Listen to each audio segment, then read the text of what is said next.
Бізде жігіттер бар, субханалла. Уағыз айтып атсаң, шеке басы тырысады. Осыларақ тамақ жегізбейді. Себебі оның дүниесі бар қалтасында. Себебі оның астында тағы бар да, мансабы бар. Ағайындар, мына уағыз насихат айтылған кезде сол шеке басы тырысқан адамның Алланы хақ деп саған танытып атқан кезде, Алланың Құр'аны оқылған кезде, пайғамбар саллаллаху алейхи ва саллям хадис айтылған кезде бәрін жиыстырып қой. Ол мансабың да, мыс-мыс ақшаң да, ол пайды, ол уақытша нәрсе, ағайындар. Қазақ айтады, шынында шеке басы тырысқанға, үш-ақ ауыз сөзбен, өскенді де көргенбіз дейді, бөскенді де көргенбіз дейді. Бөсіп болған соң өшкенді де көргенбіз дейді. Болғанды да көргенбіз дейді, толғанды да көргенбіз дейді. Болып, толып болған соң солғанды да көргенбіз дейді. Асқанды да көргенбіз дейді, тасқанды да көргенбіз. Асып, тасып болған соң сасқанды да көргенбіз дейді. Болды, бітті міне.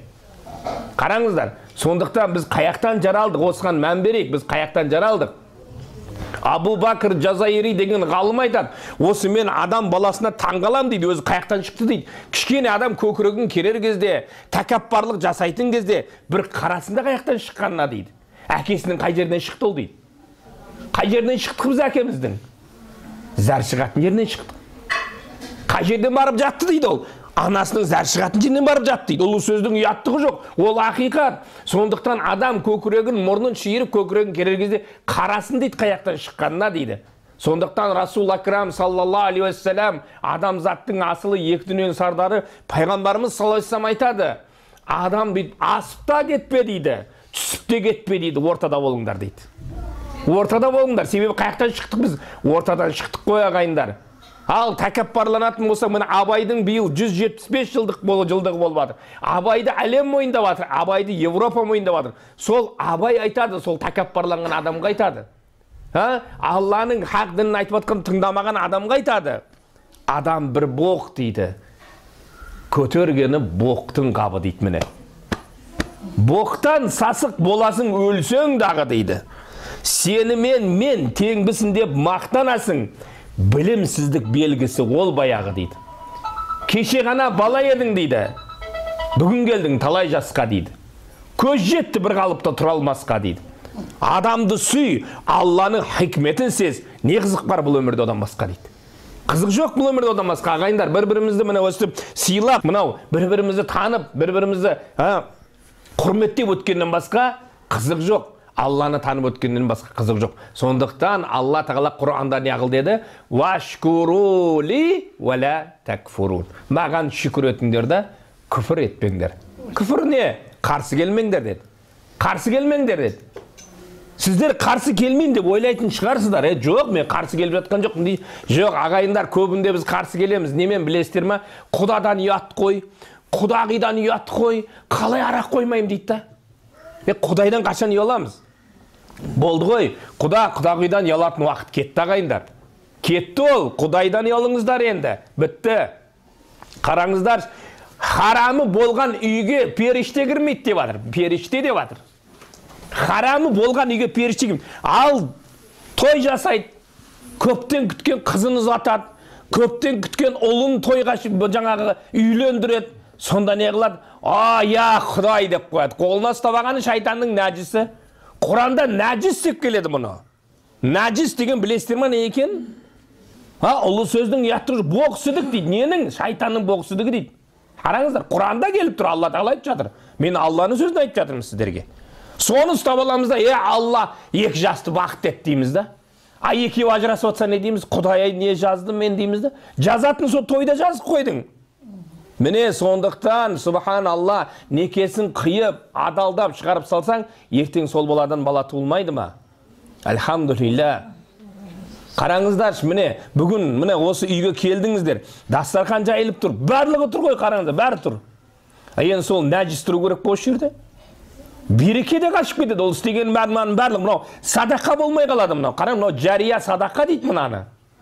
Мына жария садақа адам баласын дейді. Алла субханалла тағала Мунафиқун сүресінде айтады. Дүниеге қайтарсам не істер едің деп сұрайды екен. Не істер едің дейді екен. Сонда намаз оқып келер едім, хажыға барып келер едім, қараңыздар, ораза ұстап келер едім, Құран оқып келер, үйтіп айтпайды екен. Бірінші айтатын сөзі, я Рабби, дүниеге қайтарсаң, мол-молынан садақа беріп келедім деп айтады екен да. Садақай раддул бәлә дейді пайғамбарымыз. Садақа түрлі бәлені қайтарады дейді. Қараңыздар, ал енді мынау беріп атқан Шадиярдың садақасы. Анасымен екеуі дастархан жайып, міне мына марқұмдардың атынан деп садақа атап жатыр да. Бұны жария садақа дейді. Ал енді осы жерге қазір үйге кіріп жатырмын ғой бір. 100 граммды қояқты десе бұл садақаға айналмай қалады бұл. Бұл харам дастарханға айналып кетеді. Сондықтан ағайындар, осы мәселеге мән беріңіздер қаттырақ. Құдайы тамақ деген сөз Құдай үшін берілетін тамақ. Құдайы тамақ дейді. Ойлап қалмаңыздар, тек қана жаңағы біреу қайтыс болғанда береді деп. Жоқ. Құдайы тамақ, Алланың разылығы үшін. Мәшине алдың ба, Құдай тамақ беріп жібер. Әлхамдулилля. Қызыңды шығарып салдың ба, Құдай тамақ. Өл тірісі деген білесіздер ме не екен? Қызды шығарып салғанда, өлі тірісі деген шүкір өлілерге және тірілерге жаят дастарханды. Өлі тірісі деп қазақ айтады бұны. Дұрыс па? Міне даналық қайда жатыр? Міне даналық. Біз өлі тірісінің аяғына 100 грамм тұрамыз да, Алла сақтасын да. Не болды сонда ол? Сондықтан ағайындар, вашкурули вәлә тәкфурун, маған шүкір етіңдер да, күфір етпеңдер деді. Күфір етпеңдер деді. Сондықтан ағайындар, бұны мен неге айтып жатырмын? Бүгін мына жайылған дастархан, бұл Алланың қалауымен қуанышқа жайылып жатыр да. Ата-бабамды еске алайыншы деп мына қаншамасына мынау қараңыздар. Жазып берді тізімді. Жазып берді да. Субханалла, ертең артымыздан не барады біздің? Ертең біздің артымыздан не барады? Перзентті тәрбиелейміз. Ертең анау, есігі де жоқ, тесігі де жоқ. Ойлаңыздар, есік, тесігі жоқ, квартираға барасыздар. Есік, тесігі жоқ о жерде. Тереңдігі 2 метр болады. Ені 1 метр болады, ұзындығы 2 метр болады. Бол, сол жерде қаласың. Сол кезде, о жердің өзінде Алламен болып қаласың да. О жердің өзінде. Сол кезде, я Рабби, артымнан іздейтін бір перзентті тәрбиелегенімде еді ғой деп пұшайман бұл бармақ шайнайсың. Міне қазағымыз 70 жыл бойы Құдайды жоқ дегізгеннің өзінде үйінде хатім Құранын беріп келді ғой, дұрыс па? Хатім Құранын беріп келді. Соны жоққа шығарып жүргендер бар қазір, Құдай сақтасын да. Біз бала күнімізде хатім Құран дейтінбіз, білмейміз ғой еді. Сөйтсек хатмел Құран екен да, бұл қараңыздар. Хатім Құран береді екен да үйінде. Қараңызда, соны жоққа шығарып жүр қазір. Алла сақтасын, ол деген өлілер естімейді ғой, пәлен ғой, түгілен ғой деп білгіш болып жүргендер көп қазір. Ағайындар, өлілер, субханалла, пайғамбар саллаллаху алейхи вассаламның хадисі бар. Сендер естімегенді естейді деген, бірақ жауап қайтара алмайды деген. Сендер естімегенді естейді деген, бірақ жауап қайтара алмайды деген. Қараңызшы. Бірде-бір 6 жасар бала келеді, бір үлкен ғұлама әулиенің алдына келеді. 6 жасар бала келеді. Қараңыздар, 6 жасар бала келіп, ғұлама, әулие дейді, мен жәннаттың жолын көре аламын ба дейді. Көресің дейді. Осы тұрған бетіңде үйге барып, әкеңнің маңдайынан, анаңның аяғынан сүйші, сол саған жәннаттың жолы дейді. Байғұс бала жылап жібереді. Балапаным, неге жыладың дейді. Ғұлама, әулие, әкем де, анам да дүниеден өтіп кетіп еді дейді. Ендеше балам екеуінің жатқан моласына барып, бірінің қабірінің маңдайынан, екіншісінің қабірінің аяғынан сүйші, ол да саған жәннаттың жолы дейді. Байғұс бала жылауын доғармайды. Өкіріп жылай береді. Балапаным, неге жылауын доғармадың дегенде, ғұлама, әулие, мен құндақтаулы кішкентай ғана нәресте едім. Қызыл шақа жаялықта жатқан едім. Ата-анам сол кезде өтіп кетті дүниеден деді. Мен тұла бойым тас жетім қалдым. Олардың қай жерде жатқанын білмеймін деп өкіріп жылайды.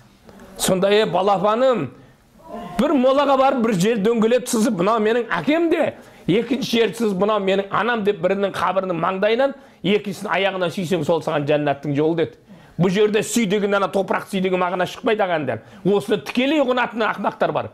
Бұл жерде не дейді? Сол бір молаға барда, я Рабби, я Рахман, менің ата-анам да осындай болып кетті ғой, осындай болып, солардың баршасына жәннаттан орын берші, дұға қыл деді. Міне, осы отырған бәріңіз қазір не? Зират асып келдіңіздер. Қазақ зират деп сөйлейді. Негізінде зиярат деген сөз арабшадан аударғанда хабар алу деген мағынаны береді. Пайғамбар саллаллаху алейхи вассаламның хадисі бар. Өлілеріңді, тірілеріңді зиярат қылып тұрыңдар деген. Өлі тірілеріңнен хабар алып тұрыңдар деген. Міне зиярат деген осыдан шығады. Бәріңіз қазір қабір асып келдіңіздер. Сол кезде не істедіңіздер? Сыртты кетіп бара қолды жайдыңыздар, Я Рабби, осылардың жатқан жерін жайлетші, топырағын торқайшы дұға қылдыңыз ба, естіп жатыр да оны.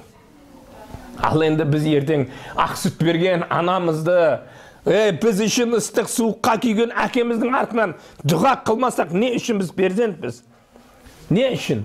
Ойлаңыздар. Сондықтан мұхтарам жамағат, мен бұны неге айтып жатырмын? Бұны айтып жатқан себебім, шәке, міне бүгін әкем деп атсыз ғой. Оны Алла субханалла тағала екі дүниенің бақытын нәсіп етсін. Өзіңізге, марқұмдарға жәннатул фирдаустан орын